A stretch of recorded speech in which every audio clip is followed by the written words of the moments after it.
Okay, good evening everybody and welcome, and thank you very much for coming to this latest in the Institute for Government's series on women leaders, and we're absolutely delighted to work very closely with our good friends at EY who have kindly sponsored this series. This is the last in the third series, but for those of you who've come to earlier ones or indeed might come to future ones, we are just planning a fourth series of women leaders because it's been so successful.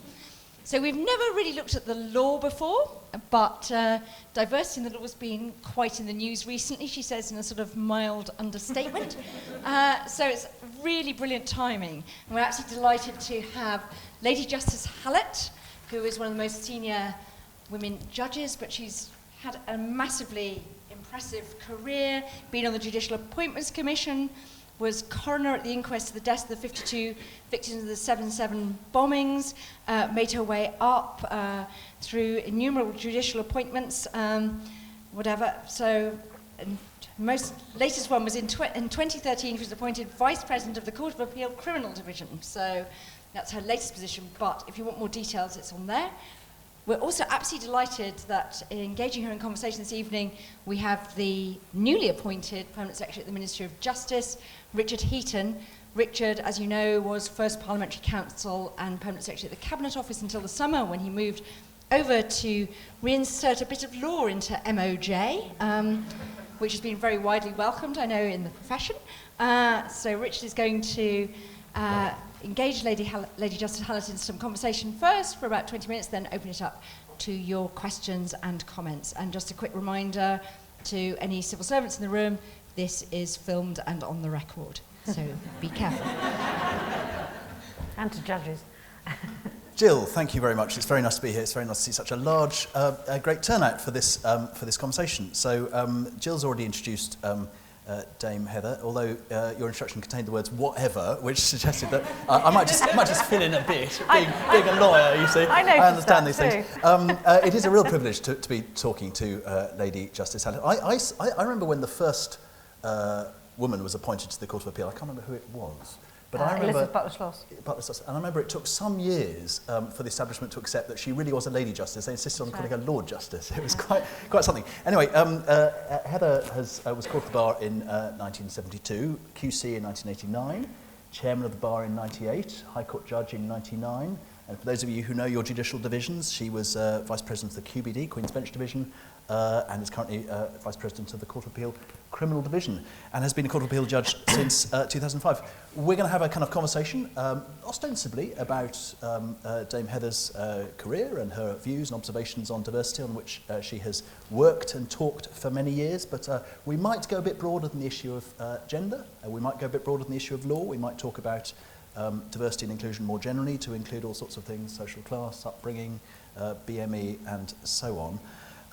But let me start, and just to emphasise Jill's point, this is the complete opposite of Chatham House rules. It's the first thing to say.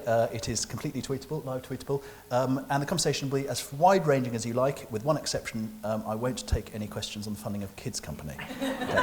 Anyway, Heather, let's start the conversation here by simply asking you just to say a bit about how you kicked off your career, and because you went to the bar in the early 70s. I remember the bar a bit later, and it was a pretty fearsomely undiverse place. What was it like for you? Did you feel like a pioneer? Was it a bit of a struggle, or did you just kind of charm everyone and sail through?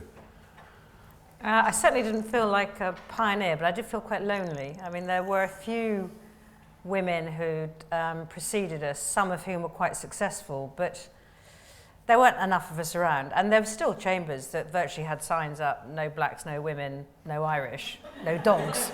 I mean, there were sets of chambers who would boast proudly, "Oh, we've got one woman, that'll do," and there were sets of chambers that said, "We can't have a woman because we haven't got enough lavatories." So, I mean, it was, what you've heard is true. That was going on in the early 70s. Were you the only woman in chambers? No, I wasn't. I was the third. But we had, in those days, my chambers were run by a benign autocrat who believed wholeheartedly in supporting women. And but of course, in those days, you didn't have to go through any process. You could just take on whom you wanted. So I was taken on. I knew before any member of chambers had been consulted. And do you remember, so two questions about role models. Do you remember being aware of women role models at the bar? And at what stage, if any, did you start to think of yourself as a role model? I wasn't aware particularly of role models because I think the women in the generation before mine, they'd had it really tough. And I think that not that many of them, there were some, but not that many, really focused on the younger women coming up behind. And a lot of them hadn't had children, so they hadn't understood the kind of problems that a lot of women of my generation faced with caring responsibilities. So I think my role models were more likely to be men who had the foresight to believe in equality for all. As far as becoming a role model myself, I'm like a number of my friends and colleagues. I was rather reluctant to be a role model. I just wanted to keep my head down and focus on doing my job. But in the end, I began to realise that it is important that people coming up behind, be it from a background like mine, be it female, that they do see that you can make it through. So I'm now prepared to be a role model. But it took me a while to accept that that's what I had to accept. And apart from doing events like this, I mean, do you find as a sort of senior member of the Master of the Inner Temple, past treasurer, I think, I mean, do you get out and about and talk to students? Do you do it particularly as a senior woman lawyer, senior women judge? Is that a thing you're conscious of doing, or? Well, I've always believed in getting out and about, because when I was chairman of the bar, I introduced a system whereby we used to go to schools, because I thought it was a good thing from the profession of law's point of view to get out and about and prove to people that the profession was open to everybody. And I also thought it was good from the citizen's point of view that you spread the word about how important the law was and rights and responsibilities and the like. So I started going out to schools, particularly schools that were state schools and where the aspirations for the children may not be as high as they might have been at public schools. So I've been doing that for a long time. And the Inner Temple, as indeed the other inns, they do a lot of work with schools. We have lots of open days, we have lots of school programmes, all geared at the schools where traditionally the students wouldn't have been encouraged to become lawyers.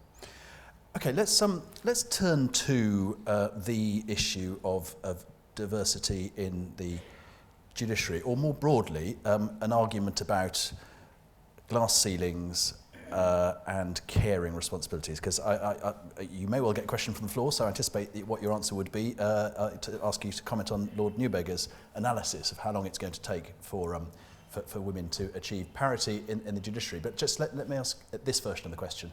Sometimes the argument is put that women who have caring responsibilities therefore take time out of the profession, therefore dock up fewer years of experience, therefore are less eligible to be appointed because their experience is less, and therefore there's a sort of self-imposed lifestyle choice glass ceiling. Do you buy that? I'm guessing you don't buy that argument, but how do you rate that argument? How does that work? I think there is a problem in that those who make the selections don't always appreciate the extent to which somebody with caring responsibilities is handicapped, no matter how hard you work.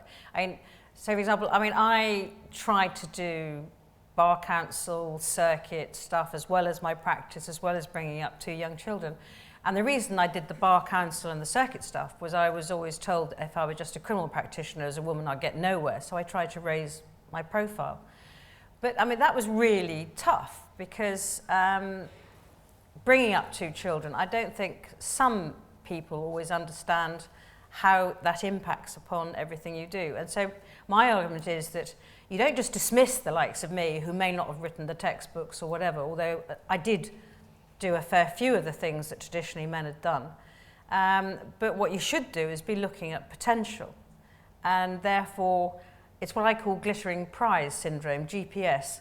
An awful lot of my male colleagues would have won a lot of glittering prizes, but not all the women of their generation would have done the same, because they will have, if not stopped work, they may have eased off a bit, and they weren't prepared to go into work on a Saturday. If I'd said to my children, I can't be there to see you on Saturday or Sunday, they would never have understood it. They'd have understood if their father hadn't been. And it's that kind of approach. And when I heard a colleague say not that long ago, But when women got to a decent university, there was a level playing field, wasn't there? I mean, there are men around who say all the right things, but still have that kind of feeling at the back of their head. By decent university, of course, he meant Oxford, Cambridge. It's that feeling that although a lot of men will say that they believe in diversity and believe that they believe in it, I don't think they always know what they're doing in practice. I mean, so in looking for a jam-packed CV, that's implicitly discriminating against the person who's got a gap, and therefore the CV list of achievements is shorter. Is that well, essentially it is failing to look for potential, because the woman may have done enough things in her time to prove that she's got evidence of potential. It is probably looking for mini-me's. Because, you know, well, if I got silk, then and I did this and I wrote the textbooks, then, and it's probably going to be looking at people who just followed the same kind of path. And if that's what men are doing on selection panels, does that say something about worrying about the quality of justice that they're judging at, if they happen to be judges as well, or is that? No, because I think it's an unconscious bias, and whereas in court you're dealing with a different kind of evidence. Here, in court you decide on the facts and apply the relevant principles of law. Here this is all about assessing potential. It's a very different technique. And I think that we can do something about it. I think that we can train people in unconscious bias, and we don't just train them once. We keep training them. So, you know, I've had colleagues say, well, I've had training in diversity awareness, you know, and you then realise that they had 10 minutes on a wet Friday afternoon. Yeah. And basically, I want every member of the judiciary to be trained in unconscious bias for a number of purposes. One, for sitting in court, just to make sure that, you know, they aren't saying or doing things they shouldn't. We have some training in that respect, but I also would like them trained in a different respect, which is if they're involved in selection procedures in any way, be it just by providing a reference, and if they're involved in any way in creating or giving out career-enhancing opportunities. And I think this is another way where some of the men who say the right things don't see what they're doing. They will give the career-enhanced opportunity to somebody they see as a mini-me. And therefore they're going to improve that the mini-me's CV that way. Does do you need more champions or senior people in the judiciary or at the bar or the Inns of Court or in the profession to actually fight this battle from the male side or the majority community, or depending on what branch of diversity it is? Are there enough allies, or do you still feel a bit like, you know, you're alone fighting this battle, you and a few others? I certainly don't feel I'm alone, and the Lord Chief Justice is totally committed to the subject. Yeah, we do need more men, I think. I mean, I think anybody who deals with diversity will tell you that the more leading men you can have, the better it is, because otherwise it looks as though it's just the women complaining about the usual old things. And so the more, I mean, so we've got to replace some senior judges who represent diversity at the end of the year. And somebody said, why don't we go back to the idea of having the really traditional white male who is out there, as well as you, Heather, who's out there fighting the corner, because then, you know, they can't say, oh, well, it's just Heather or Brenda Hale or Mary Arden banging on about the same thing, which is how some people, I'm afraid, see us. Look, I'm pretty sure we're going to come back to those sorts of issues when we thread up in a moment, but just let me ask you something about pipeline, because there's a sort of school of thought emerging that, or an observation emerging that that the pipeline into some of our professions, and this may or may not be true for the law, some people say it's true for the fast stream in the civil service, although I think we're doing a lot to mitigate it, that the pipeline is becoming less diverse in some respects because of the costs of entry into some of the professions, or student debt and social mobility is taking a bit of a hit. Have you observed that at the bar? I think it's a real worry. I mean, as far as judicial office is concerned, we focus on three aspects of diversity: social mobility, race and gender. And so that I'm looking with those three aspects particularly in mind when I look at the profession coming up behind. And I mean, we were doing so well. It's just so frustrating because, you know, entry into the profession had got to 50%. I think it still is just, but certainly as far as women are concerned. But I get really worried about social mobility when I look at the costs that people now leave universities and then further education with. I think there are ways we can tackle it. I mean, I think one of the interesting thoughts that came about recently was that the Inns of Court, for example, should think about providing what I would call bar finals and you would call bar finals. They have acronyms that change on a regular basis. I think it's BTVC, whatever it is now. Anyway, the Inns of Court could think about providing or producing some kind of course that would help towards it, and thereby try to reduce the amount of money that it would cost students to pay. I don't know if that will come to anything, but I think there are all sorts of ways. The Inns have large scholarship funds, and traditionally there was a debate, do you give your scholarship funds to the brightest, ignoring their background? I think we've reached the stage now where probably we have got to say we give our scholarships to those who come from a disadvantaged background, because otherwise we could end up with the legal profession reverting to it being the province of the rich and privileged. So 2 questions to end. First, what is the breakthrough that you're looking for? What would be the breakthrough in your field that would signal that we've gone to a much better place on diversity? And secondly, is there anything else where you feel, because quite often we tell the story on diversity that we're going in the right direction, is there any other indicators that are going in the wrong direction for you? So breakthrough and reverses. Breakthrough, critical mass at every level. I emphasise at every level. I don't feel we have sufficient women at the very top, which of course is the glass ceiling argument. We are getting more, and I have a number of colleagues in the Court of Appeal. It was interesting, we had a meeting of the Court of Appeal last week, and 4 females deliberately sat in a row at the back of the room, and all the men noticed it. Of course, never noticed if there were 4 men in the row, but anyway, that was quite interesting. I think critical mass, because I think that makes a difference. That encourages women coming up behind. It gives support to those women who are there.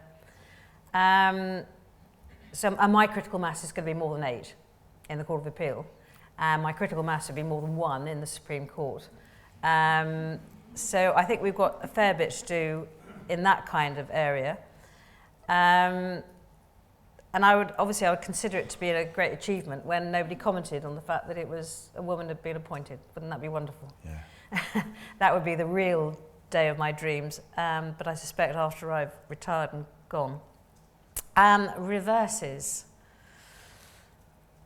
I think, well, I despair when I see that the profession isn't as good as I'd hoped it was. Right. And when I see that there are still young women barristers who have to put up with the kind of comments that I've seen reported recently. I had one come to see me the other day. I'd been in chambers with her, and she's thinking of giving up. And she's 45, and she said that her clerks, who were very supportive of her, said openly, miss, but you're not here in the evening, so we don't think about you when we're dishing out the work. And of course, she's gone home to be with her children. And it's just, and this was supportive clerks. And so I said, I think the reverses are that we've reached the stage where an awful lot of men are really believe they understand the argument, but they don't realise what they're doing. And I think that's potential for reverse, because that's why it's maybe more about unconscious bias these days than conscious bias. As far as BME are concerned, I don't think it's so much a reverse as we just haven't made enough progress, in my view. And I'm not quite sure why that is. I realise I name-checked Lord Neuberger. I meant to say Jonathan Sumption, of course. 50 years or sooner than that? I'm impatient, when it comes to this issue. I don't see that we need to wait, and I'm not prepared to wait. I think there are an awful lot of things we can do, provided all the people who talk the talk then walk the walk as well. And I think that's the line that the Lord Chief has taken as well. That's great. Heather, thank you. Let's pause there and take some questions or thoughts or observations from the floor. Let's take a cluster. Lady there. I'm Julian Peel, Politics Fellow at LMH. I have 2 quick questions for you. One is really about peer group estimation of potential judges. And I wonder whether there's something about the values which, for example, men value at the bar. And I speak as someone who might have become a barrister. I did eat some dinners at Gray's Inn. I didn't do much more than that, but I wonder whether what they value in good lawyers is more theatrical than women normally are, that there's a kind of unconscious bias about, if you like, advocacy and being good at certain kinds of arts, which women typically don't do in quite the same way. So that's one question. The second question is really about a pool of people coming through.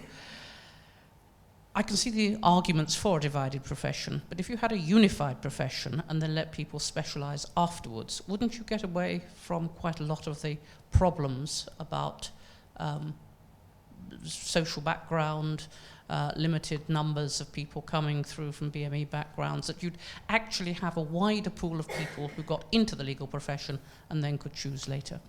So that was a cluster of two questions, so let's, any Right. thoughts on those?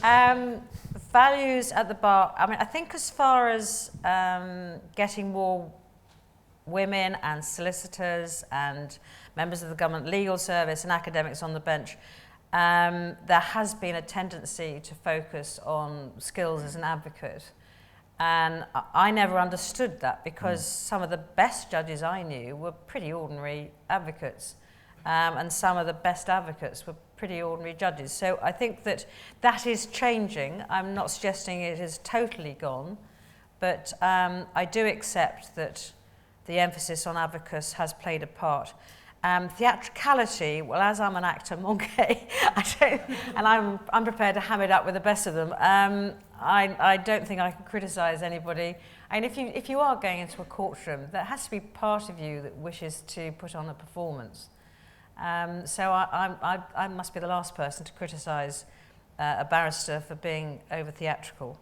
Pool of people, if you had a joint qualification followed by specialism, to be honest, I don't see what difference that would make to diversity.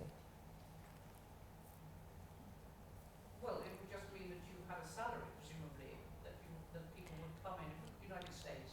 Oh, I see what you mean. So the solicitors would, so everybody would go in and they would be paid. So your joint qualification is going to include what used to be called a training contract.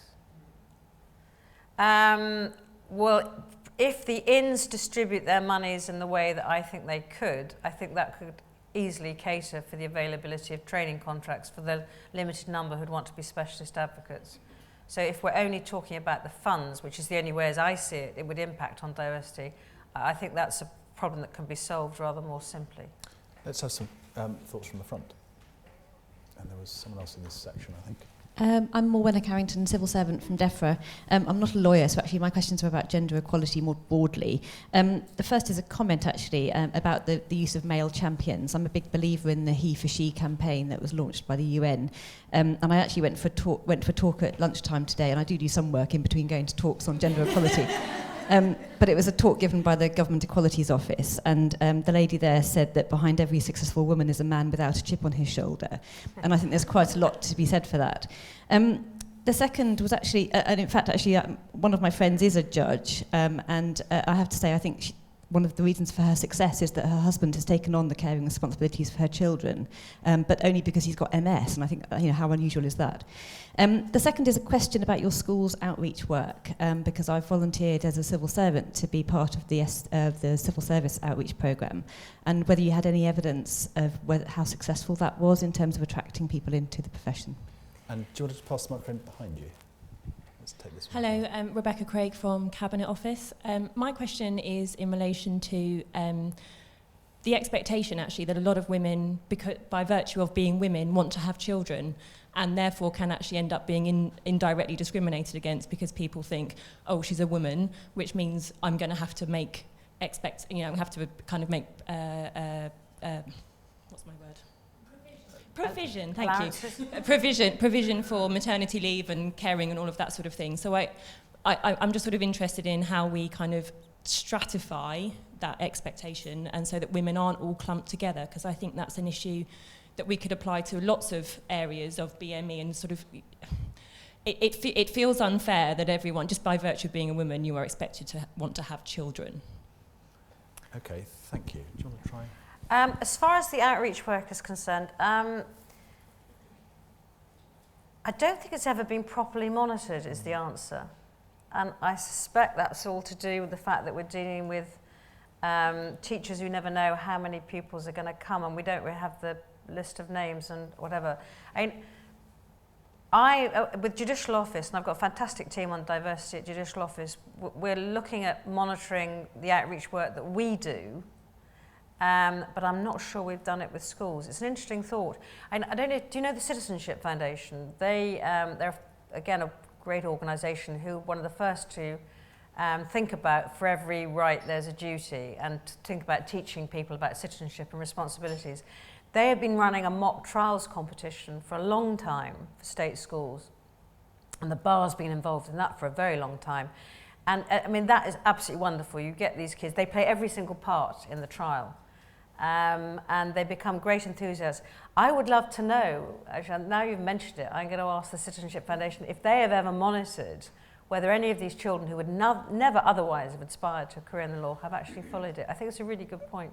Just while you answer the next question, I wonder if there's anyone in the room who might be able to come back with experience of their own, because I know plenty of professions have been doing schools outreach, civil service amongst others. So if there are any contributions you can make, that would be great. But the other one was about women having children. Well, I suppose the answer is to any man that you think, or any interviewer, even a woman, because some women have been known to be prejudiced against other women for that reason. If you think anybody's thinking that, A, as we know, not every woman does have children. B, there are an awful lot of women who cope with their caring responsibilities and still carrying on working every hour and day and night. And if you want to give them an example, give them an example of a friend of mine who had 6 children under the age of 5. You may ask how that's possible. Triplets. They came first. Twins. And a solo. The solo was a mistake. And she carried on working. Very successful QC. And her husband's a very successful QC. So if anybody says, you can't work with a child or two,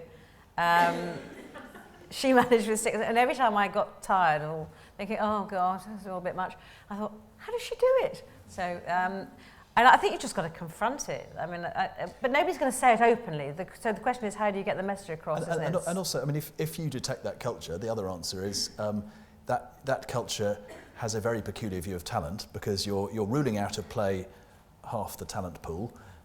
You're going to create a monoculture which is going to put off anyone in their right mind anyway. So you'll be left with what I guess as Barristers' Chambers might have looked like in 1962, probably. No, I think that's absolutely right. It's just, I mean, I've gone to a couple of sort of women's events, and the conversation inevitably turns around to when you want to have children. And I think that actually there's a subset of women that can feel quite excluded by that conversation, and how we kind of make this sort of thing kind of relevant to everyone, and it's not that expectation that because you're a woman, you're then going to go on to have children. Well, I think the more we have women who do have caring responsibilities, or people have caring responsibilities, men or women, who carry on working, do so successfully, work terribly hard, then the less that becomes a factor, I think is all we can do. I can't think really what else we can do. Let's have 2 at the back, and then we'll come back to the front. 1 stage left, 1 stage right. Hello there, Suzanne Gallagher, trainee solicitor. 2 simple questions, straightforward questions. Do you believe in blind CVs? And do you think believe in what? Blind CVs? So this is where the name has been removed, all gender. Yeah. And do you think that there's too much of a focus on years of experience in the profession, which is one of the issues that maybe arises when women step out with childcare responsibilities, rather than the quality of the advocacy and experience? People are looking at the number of years, post-year of call or post-profession. So anonymised recruitment and too much focus on years of experience. And question is on the issue of children and childcare, and the argument is made that women can do well in the legal profession despite having children. Could we turn that around to say women can do exceedingly well because of having children? And can there be a case made that as an employer, it is an attractive thing for me to want to have in my organization women who have children for that very reason, in that it gives a unique and intrinsically beautiful perspective to my organisation. Very nice, very nicely put. I think I'm Heather. in love. Not that unique, but anyway. Heather, what do you think? Blind CVs, years of experience, and the positive virtues of employing people who are going to have children. I think if you'd asked me 5 years ago, I might have said I supported blind CVs, but because the closer I've got to the centre of the system, the more I've got concerned about assessment of potential, then the trouble with a blind CV is the woman isn't explaining why she doesn't have the glittering prizes on her CV. And therefore, I think I now would say no. I think it could end up prejudicing the woman. Her CV is just going to look, oh, okay, so is that all you've done? I think that I would rather have it up front and take my chances, provided I can get across to everybody involved in selection processes that the rightful emphasis on evidence, which of course is what happens these days in my world, everybody's focusing on evidence, to get away from the tap on the shoulder, oh, Fred's a good thing because he went to the right school. That is absolutely proper, but I think we have to remember you can have evidence of potential as well as evidence of winning the glittering prizes. Years of experience, yes, I do think that sometimes there can be too much emphasis on how many years. I mean, there have to be a certain number of years experience to be appointed a judge, so that's going to come anyway. And I think, again, to be fair to selectors, I think they are looking, I mean, there have been some quite bold appointments in recent years. I mean, one might say maybe not enough, and maybe only at the lower levels, but at the top levels, you're bound to have years of experience anyway. And I think it's probably the top levels where there's a greater degree of problem. On anonymous CVs, blind CVs, I mean, it's very topical at the moment. The Prime Minister's announced that we will do it in the civil service. It is a bit of a jolt of an announcement, and the civil service, I don't think, was quite ready for it. But I think, not just because being loyal to the Prime Minister, but I think from a BME point of view, it was needed, and I think it will do some good. And I don't actually know whether we're going to anonymise gender, if you see what I mean, take gender out of the CVs. And we're certainly not going to have anonymised search, because that would be pretty difficult, or anonymised promotion, but anonymised recruitment at entry level. It simply mitigates this, stunning research that people have found themselves disadvantaged in the labour market if they've got names that look or sound Asian or African. That argument I do understand, and I can see a lot of argument for that. I mean, I do see that. I mean, maybe could we compromise and have Mus-X? I'll go for that. So I get across that it's a woman. You can certainly, yes, you can certainly anonymise it with certain attributes and others. I can see the argument about names, and I think that I've been on the Judicial Appointments Commission. I'm not sure that it does impact to the same extent as it may impact in other worlds, because the legal profession has been quite good about recruiting from across the spectrum. But yeah, I think that might be possible. I could live with that. And I think the other question, we're both going to heartily endorse the positive virtues of motherhood, I think. I think that the only problem, I mean, if only, I mean, wouldn't it be wonderful if I had an advantage because I was a woman and had children? I think the problem is going to be persuading those firm sets of chambers who do work where they don't see as having children as bringing anything to the party, going along that path. I can't imagine a city solicitor who did mergers and acquisition thinking it was a benefit to have a woman with children. He might just put up with it, but I can't see whether he'd see it as a benefit.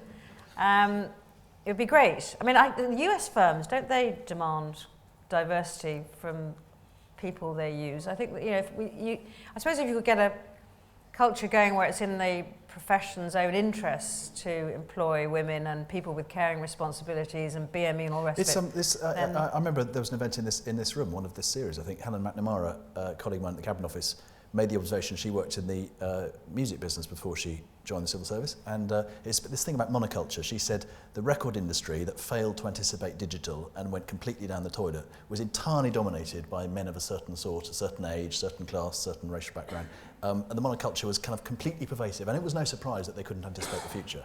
So there's something really powerful about avoiding a monoculture, I think, for barristers' chambers as well as for any other employer. Let's take questions from let's take a cluster of 3 if we can, if they're short, or maybe 4. I've got a question about a different area of the judiciary, which is the magistracy, where gender is not an issue, but diversity is an issue. Yep.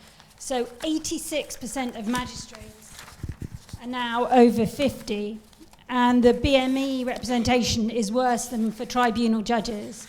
The indications are on class, that is predominantly middle class and doesn't represent working class. And these are judges who theoretically can be recruited from the age of 18 just to have the right skills and attitude. What is the senior judiciary doing about this problem? Okay, specific question about the magistracy. You're Penelope, yes? Yes. Yeah, thank you. Thank you, Penelope. Hi there, I'm Jenny Anderton, Government Legal Department. I have a question about Europe, controversially, but I've read recently that the UK is second bottom in the league tables in Europe for judicial diversity, and I wondered what your views were about that.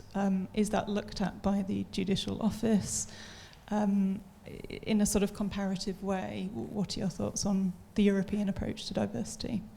Thank you. European. My name's Melinda, I'm a solicitor in private practice. I wanted to ask for your advice in light of a recent controversy, which is that of Charlotte Proudman, a barrister who received an inappropriate private message on LinkedIn from, I think, an instructing solicitor, and decided that the appropriate way to explain to him the error of his ways and to highlight the issue of sexism in the legal profession was to publish the message on LinkedIn. And the reason I ask for your advice is because I've had a number of conversations with other lawyers, including women, who say, well, it was completely inappropriate of her to do that, to publish his private correspondence to her. She went too far. So my question is when you encounter that kind of quite jarring sexism from somebody you're supposed to be in a professional relationship with, I mean, what is the appropriate way to respond? How do you teach someone that they've overstepped the line in that situation? Let's pause there. Any thoughts on any of those? Magistracy, I think, was the first one.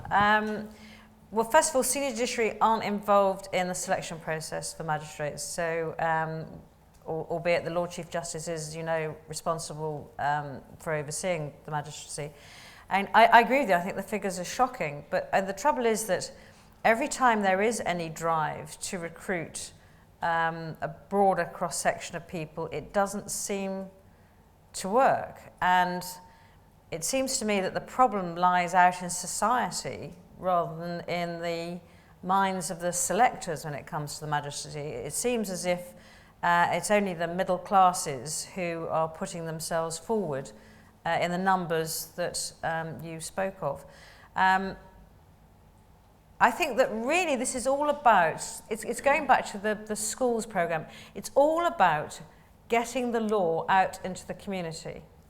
And I think the more we can persuade people who've got nothing to do with the law and whose first experiences when they come to court as a juror or, heaven forbid, as a defendant or because of their family proceedings, I think we need to get out there that the law is at the heart of everything we do in this country, and that the more that people play a part who aren't lawyers, the better. It's why I totally believe in the jury system, because I think it's really important that we bring in people who are non-lawyers into the system. And so I think that somehow all of us have a duty to spread the word, and that's why I mentioned the Citizenship Foundation, to spread the word that the law is about all of us. It's not just about a bunch of lawyers practicing law. And I think that's probably the only way we'll ever really get the magistracy to improve their numbers. I suspect that a lot of the employers aren't maybe as good as they might be in letting people have the time, which may mean that it's the middle-class retired person who's more likely to be free. I don't know. I mean, I have looked into it because I have chaired the magisterial committee, but I haven't looked into it to the extent that I would like, because it's never actually been my responsibility. But I'll make a note to see what we can do. Can I just add to that? Before you get a chance to answer the next two. I mean, first of all, Penelope, thank you for your report last year. Penelope published a very interesting report on this last year, and it's something ministers are looking at the moment. As exactly as Heather has said, that there is something about employers, I think. There's something about getting out there, awareness. There's something about data. There's something about buddying and mentoring. And I think probably there's something that magistrates, I think, tend to be appointed on there's a vacancy, we recruit for a vacancy, which everyone knows leads to less diverse outcomes. Then there's a pool, we recruit to a pool. But anyway, there's some, it's something we're very aware of in the ministry. Thank you for your work on that. Heather, the next two questions. Next one was the European approach. I don't think you can compare figures in this country to figures abroad. I'm sorry, it's just wrong. I mean, when you have completely different legal systems, I'm not prepared to accept. I mean, if you talk about France, for example, and you join the judiciary at age 23 or whatever it is, and I just don't think that's a fair comparison when you're talking about a judiciary which you're taking from the practicing profession or academics or GLS. And rather than adopting any kind of European approach, which I don't think you can transplant things from one system to another, I would far rather be targeting, as we are, academics, GLS, employed lawyers of all sorts. I mean, our recent Deputy High Court Judge Support Programme was incredibly successful, and I found it absolutely thrilling. We got people who applied for our support programme who'd never previously considered about thought about the High Court. We had general counsel for major companies, we had academics, we had city solicitors, and that is the way that I would rather go in trying to improve the diversity throughout the judiciary. And I think I'd rather put on more programmes of that kind. With that, we are going to monitor. We've decided, and we're sending, I think we sent out feedback forms today, didn't we, Nita? And we're then going to monitor, and I want to make sure that the people who applied for sorry, cut it short, I've cut it rather too short. The JAC had a Deputy High Court Judge competition. In tandem with that, we ran a support programme for people who would be thinking of applying for the Deputy High Court competition. It was targeted at women, at women, race, and social mobility. And essentially, we provided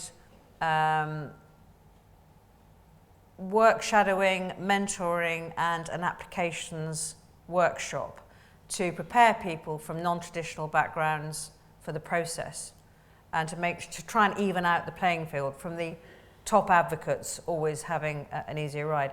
And I think that's the way to go to improve our system, not try and think, well, in France they have X or Y, and then you'll get people who criticise the fact there are too many women in France. So I would rather try and improve our systems. And then that very personal question about how do you advise someone to fend off the creeps? It's gone off for you. I think that story is a warning to us all about what happens when you go onto social media, isn't it, really? He wasn't one of her instructing solicitors, I don't think. I think it was a professional social media site, I think, wasn't it? It was LinkedIn, wasn't it? He went onto it, it was LinkedIn, I think, and he went onto it, saw a picture of her and said something. She approached him to link in with him. Oh, did she? Right, okay. Just a basic vanilla approach, that will you link in, and he came back and said whatever he said. I mean, actually, it did divide opinion. So those of you who know the Charlotte Proudman story, who thinks she was right to out him on Twitter, and who thinks she was right? And who thinks she was wrong?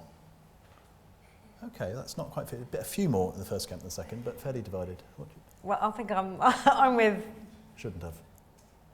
I'm not sure. Okay. I think it's a really difficult one. I think that I'm not sure I would have done it that way. Had it been somebody that I did have a professional relationship with, I hope that in 2015 I would do something about it. My generation didn't.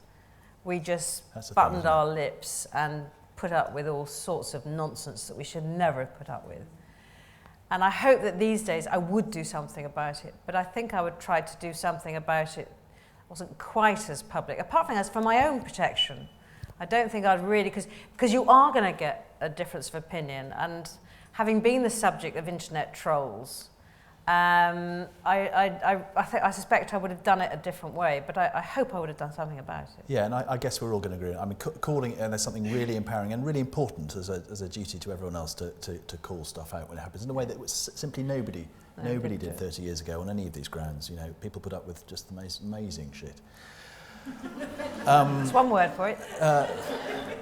Chattermass rules for that bit. Right, these two. It's gone out. It's out there. It's out there now. Permanent Secretary said. Yeah. Hi, I'm Hannah Gomersall. I'm a very junior barrister practicing in family law.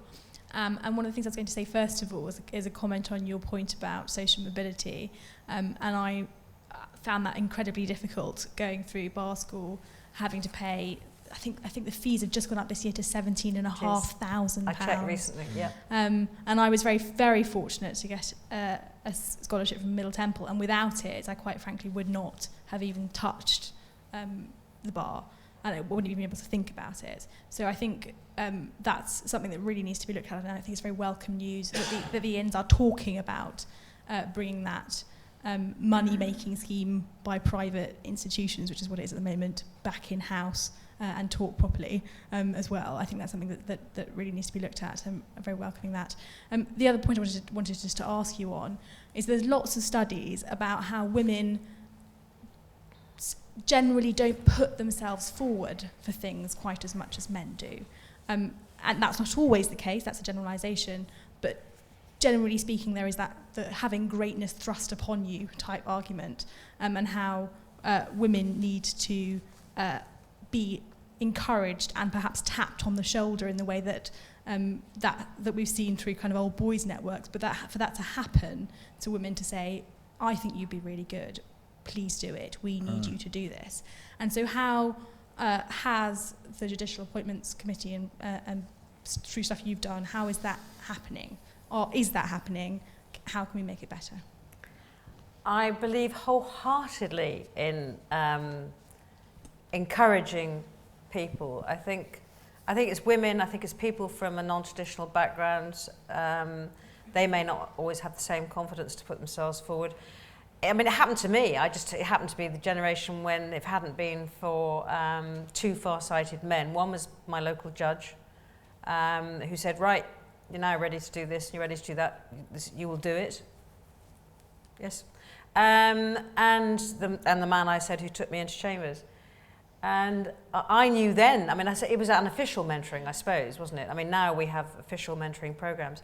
And that's what we're doing a lot more of. We have a lot of outreach events where essentially all that happens is we get a group of us on who stand up, just describe our backgrounds. For 5-10 minutes, I tell you about how I started and how my teachers wanted me to be a domestic science teacher. Wasn't exactly playing to my strengths, I can tell you. And you know, we just talk about ourselves and how we got through. And it's amazing how often the common theme is stubbornness. How somebody told us we couldn't do something, so we did it.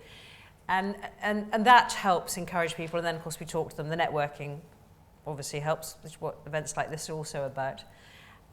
We have official mentoring programs where we train the mentors these days. So the days when a mentor might go a little off-piste and say the wrong thing, we're trying to make sure that they do understand what the role of a mentor is and what exactly they can say and what they can't say. And we're the victim of our own success in that. We far more people want to be mentees, I think is the word, than we have mentors at the moment. But that kind of thing we can do. I think just getting out and about and saying that, if you look around, I mean, a male colleague of mine in the Court of Appeal said, have we done a recent survey how many of us were state educated? Because I think if you did a survey now, you might be surprised to see just how many are state educated and how many of us came from pretty humble backgrounds. And I think just getting out the message that, you know, you can make it through.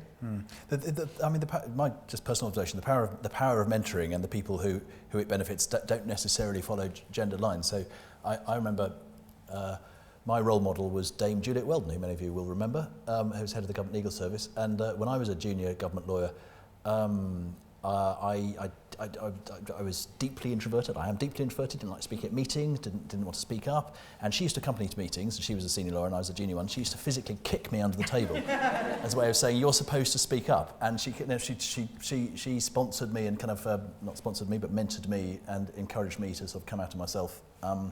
And I owe a lot to her, so it doesn't necessarily follow traditional gender roles. No, absolutely. And in fact, I went to a meeting of the Mentoring Foundation, which does a lot of work here, and it's fantastic work they do.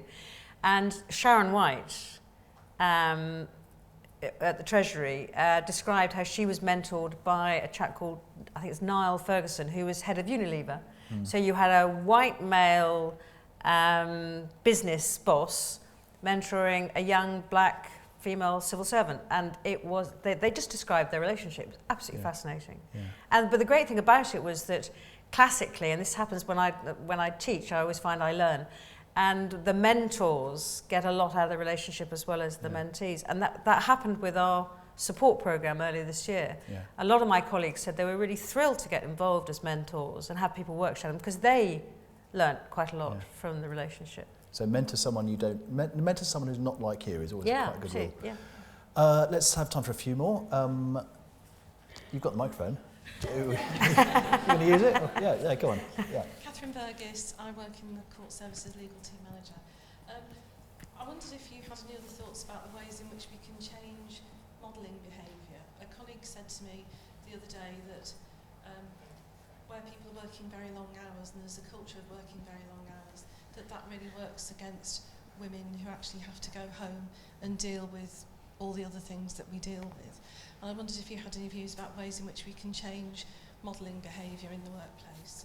And secondly, could I also just ask if you had any thoughts about other ways that the JAC could measure potential? I'm lucky enough to have a part-time judicial appointment.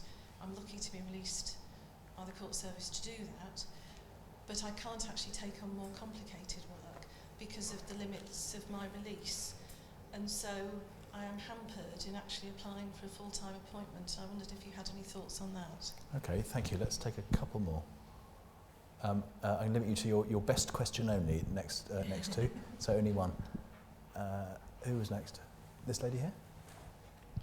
Winnie Agbon-Lahore from Global Government Forum. You said a lot about gender equality and touched on BME, but I just wondered, in senior ranks in the civil service as well as the judiciary, what about members of the LGBT community? Is it possible to get to the top if you're openly gay or lesbian or whatever the other letters stand for? Or is that too far? Is that too far The ahead? B stands for bisexual, the T stands for transgender. But yeah, okay. Thank you. But I mean, maybe we should start little with gay and lesbian, or are we already so far advanced that we don't mention it anymore because it's LGBT, not worth? Thank you. So, and one more. So, modelling behaviour, how JAC might measure potential LGBT, and let's take one more. Right at the back. Hello, I'm from the Cabinet Office. I work on public appointments, and in particular getting women on boards and in senior positions. And having been in the job for 2 days, the biggest frustration I've kind of come across already is this disparity between this kind of grand rhetoric and moral mission of diversity, let's tick that box, and actually taking it to its logical conclusion and what you can actually do practically to increase diversity. And I think that you know what you said about the kind of subconscious and conscious bias. How do you actually go about changing that and doing things rather than just having a tick box? I mean, my personal view is that in 50 years' time, we'll look back and see the idea that you had to say whether you're a man or woman and say that you were BME quite ridiculous. I think that we'll look back on that and say, how could you just group these people in one generic group like that? But I think that I don't know what to do in that when I lead on diversity and try and get women in, how do I take that to its logical conclusion? Practical steps on diversity. So do you want to take any one of those three, Heather? Modelling behaviour, I think this is across society. I have said for many years that until everybody in whatever walk of life addresses the quality of life, then this is always going to remain a problem for those with caring responsibilities. I said, I dream of the day when the Prime Minister is criticised for not spending the weekend with his family, as opposed to being criticised by the press for spending a Saturday or Sunday with his family. I would like to see business, media, politicians, civil servants, everybody. I would like to see the professions all addressing quality of life. I would have thought that anybody who looked at productivity would say there comes a time in everybody's day when you are not being productive, so go home, and it's time that the rest of society all accepted that. Very good. I like that. So I'm afraid the legal profession, there's a limit to what it can do on its own, and I want everyone to join in, and especially the men who claim they understand about quality of life and diversity. Secondly, thoughts on how the JAC could measure potential. Essentially, you have to look at what the woman has done, what skills she has shown, what abilities she has shown, and then look at how that might transfer into a bigger, better, or more full-time job, which doesn't necessarily mean, she hasn't done, let's say in my world, done the big murder trial, but she may well have done a really, really complicated, other kind of trial. So I think it's looking at what they have done and what skills they've shown. I think the JAC could use, and this is one of my practical tips, I think they could use the tipping provision far more. The provision in originally in the Equality Act, now the Courts and whatever it is Act, that says where people are equally appointable on merit, you may choose the underrepresented group. I have been arguing for some time this should be applied at every level of the appointments process, that you could apply it far more than the JRC are doing at the moment. I've said this to them, so I'm not saying anything behind their backs. I think you ought to look at when you apply it. At the moment, the JAC only apply it at the end of the process, and they only apply it to the more junior levels of the judiciary. And I want to know, given the problems of further up, why aren't they applying it further up? And also, I say you should look at what the statute says, equally appointable on merit, and I would add brackets, possibly in different ways, close brackets. And I think that's how they should then be doing it. So I think that's what the JAC could do. As far as whether or not one's sexuality or transgender should be an issue, sexuality, I think my colleagues would say that was a problem when back in the 70s and 80s in getting through the profession. It was felt that you couldn't be open about if you were gay, but it's not considered a problem now, and we have several very senior openly gay judges, including a head of division. As far as transgender, I'm afraid because the numbers are limited, I honestly don't know how that factors in. As far as practical tips as compared to rhetoric, I couldn't agree more. I'm fed up with rhetoric. I've been working in the field of what we used to call equal opportunities now since the 1970s, and there's been a lot of rhetoric over the years and a lot of committees and a lot of reports, and not enough changes. We have some change, but not enough. Tipping provision I've mentioned, support programs that we have been exploring this year, and that I know Judicial Office will do their best to put on as many as they can, old story, resources, but they make a huge difference, I think. Outreach events, again, they require resources, but the profession is quite good, and universities are really quite good. Universities, we found, have been fantastic about helping us put on events, as have local law societies and sets of chambers. Training, I do think you can do something with training. There are experts out there, and it's a bit like when we first had race awareness training. And a lot of it is just to do with getting people telling you about the kind of instances of discrimination they've suffered. So, you know, when we did race awareness training, we had deliberately chosen very presentable black professionals coming along and saying, do you realise I've been stopped in my BMW 7 times this month? And you suddenly saw these judges and top lawyers were looking yipes, but he sounds like us. And it was, it was really fascinating to see how you just had somebody telling a story about them. And I think you could do the same much with women. If I were on a Chatham House rule basis to reveal some of the stories that I know of how people have described a woman and some of the things they've said about women, then, I mean, I think that, even some of the more dinosaurish people out there might be quite horrified. And so I think that you can do quite a lot in telling people what is happening and that there isn't a level playing field for those with caring responsibilities, even if they went to a so-called decent university. And getting the message across, I think you can do a fair bit.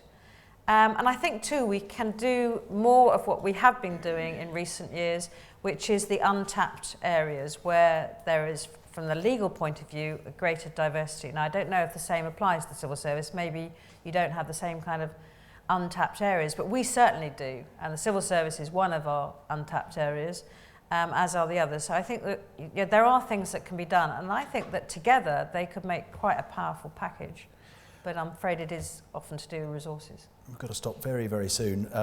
Just that plea at the back for action. I mean, if you find yourself responsible for diversity in your organisation, which I think is what you said, I mean, don't despair by the fact that there are millions of things you could be doing and there are millions of examples of good practice.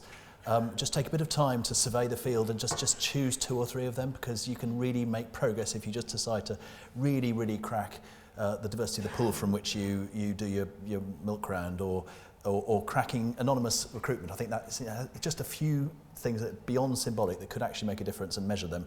And good luck to you.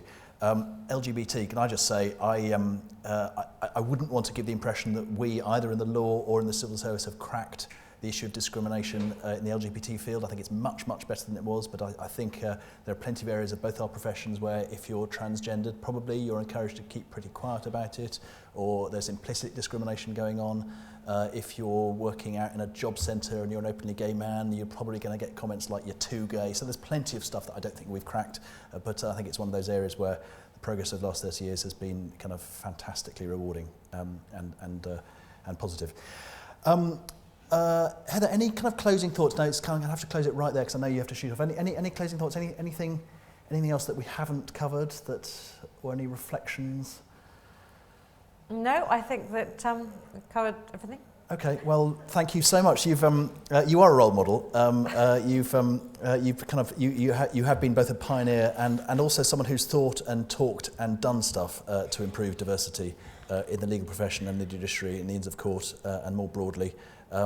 We've really enjoyed talking to you and listening to you and engaging with you, and thank you so much. Thank you.